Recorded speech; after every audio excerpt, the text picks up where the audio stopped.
I think it's important to connect with the pleasures of cooking. Great food doesn't have to be fussy and pretentious. It doesn't have to be time-consuming and difficult.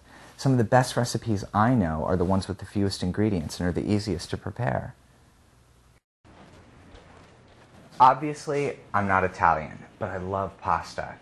Ravioli with pumpkin sauce is one of my favorites. I had this once at a restaurant in LA. I absolutely fell in love. So I came home, I tried to mimic it from a sort of taste memory. This is what I came up with. Obviously, this isn't diet food, so the calorie conscious beware. Now, I'm a big fan of convenience, so I'm using store-bought refrigerator ravioli.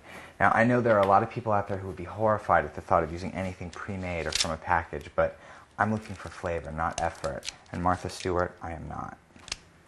Always generously salt your pasta water. The Italians say your water should be as salty as the Mediterranean Sea. And this is actually the only chance you get to season the pasta, which is actually quite bland. Now, one tip, always make sure you salt the water after it comes to a boil for two reasons. Number one, unsalted water comes to the boil faster, and let's face it, none of us has time to sit around waiting for a pot to boil. Number two, if you put the water and the salt together cold, the salt just sinks to the bottom and you actually run the risk of scarring your pot. Roughly chop a bit of green onion and mince 2 cloves of garlic as finely as you've got the patience for.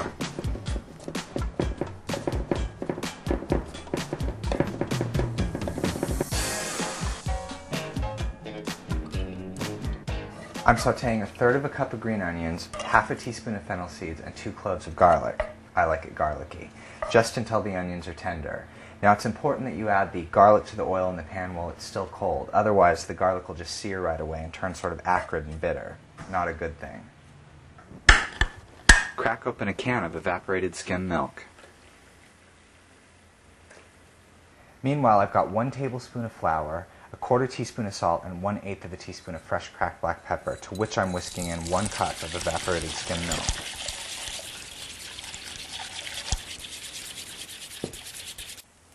Pour this into the pan. I love that sound. Now the great thing about using fresh pasta, aside from the taste, is it only takes about 3 minutes in the boiling water. Open a can of designer pumpkin puree, not pie filling. And stir this in just until it's heated through.